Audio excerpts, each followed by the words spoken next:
When I imagine my childhood, this is what I see. Living beachside, playing sports, and spending carefree time with family. But one of these clips isn't like the others. Tragedy struck just days before this was filmed. At 9 years old, I was living through one of the worst natural disasters that New York City had ever faced. That swing wasn't ours, and neither was the apartment.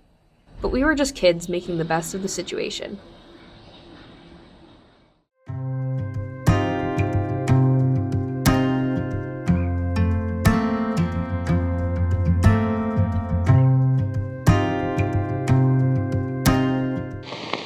Here in New York tonight, there is already a state of emergency. Superstorm Sandy. Superstorm. Rockaway, New York. It's the worst storm in our lifetime. The Rockaways. We're here in the Rockaways. They're calling it Frankenstorm.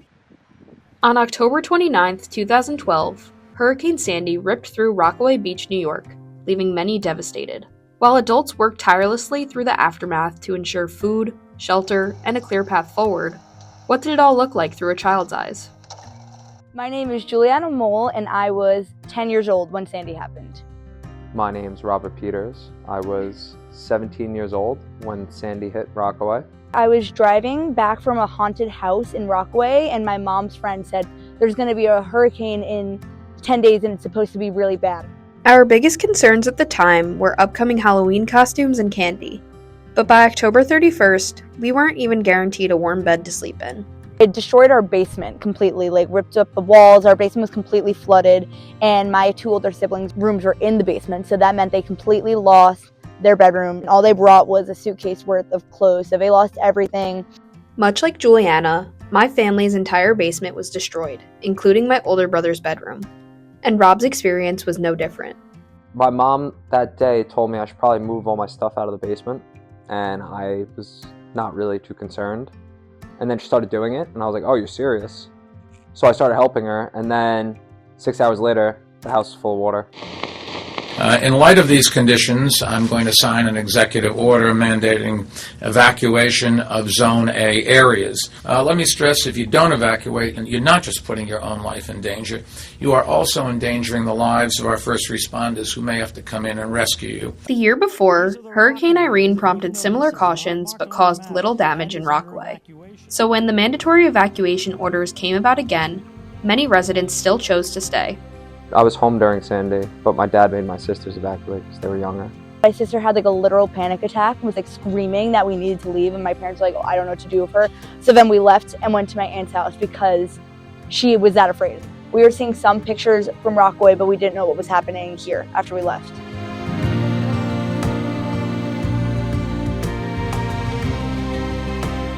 My Aunt Leslie lives on the beach house. It undermined her house and ripped out the boards under her kitchen floor, and she was standing in the kitchen looking at the ocean in her kitchen. It was crazy. Since Rockaway is a peninsula, the bay met the ocean in the middle when Sandy was at its peak. On top of the flooding, areas were completely burned to the ground due to electrical fires. The craziest part was there was no lights, but you saw everything because of the fire. Very surreal. Was really weird going down the block where all the houses burned down, and that wasn't rebuilt for years and years. The one restaurant, the Harbor Light, that burned down, that I didn't go back into it for the first time until 2019. I remember it was my cousin's wedding, and you think about it, Sandy was October 2012, so that just shows how long it took a lot of things to be rebuilt. The floodwaters of up to 11 feet eventually subsided, fires were extinguished, and in some ways, peace was restored overnight. But the sun shining in the morning was only a reminder of the long road of restoration to come.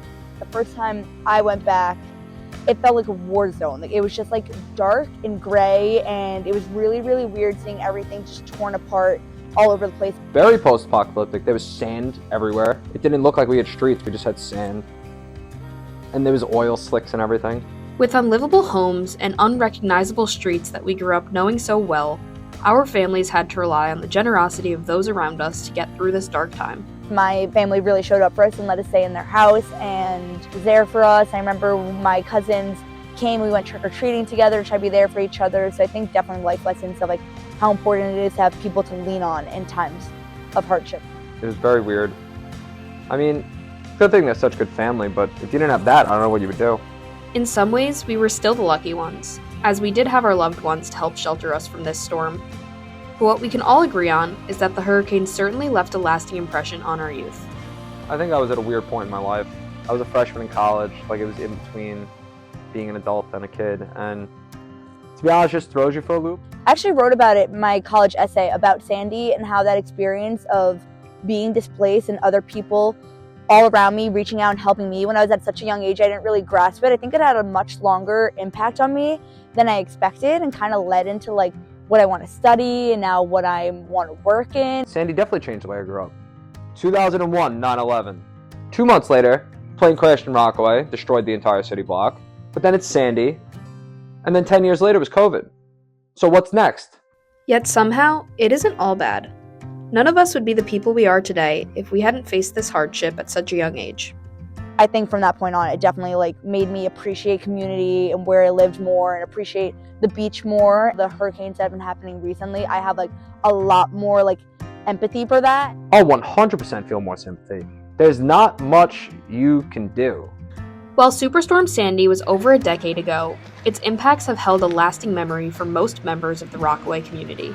I saw this picture of me riding my bike and I said to my mom, "Where's the picture?" And she said it was our block and all the trees died from the salt water washing there and then they never came back. And so I think a lot of the neighborhood has looked different since then. I mean, I think it's more of realizing the vulnerabilities of Rockaway in general. Like they're about to shut down the A train for 6 months because they're fully aware that it will not survive another Sandy. Train bridge is 100 years old. Marine Parkway Bridge is 100 years old. We need something. Through it all, the neighborhood has kept going and kept growing. We got a new boardwalk, which is cool. The old boardwalk did not survive Sandy. I think it is a very unique place and I love telling people that I'm from New York City, but a beach town, and people think that doesn't exist and I get to tell them about everything we have here. Rockaway Beach is truly a rare gem. A boardwalk that stretches for miles, the only legal beach for surfing in New York City, and a ferry service direct to Manhattan. I think it's just where we live being such a beautiful place on the beach. It makes people happier and it makes people happy to live here and kind of brings people together. And on top of all of this, we live in a community full of perseverance, support, and grit. I think that it has such like a unique community culture. My favorite thing about Rockaway is the volleyball league I play in the summer, and it's like 1,000 people go down and they get together and they play and everyone's around. Very big sports community, and that prospers into a lot of different things.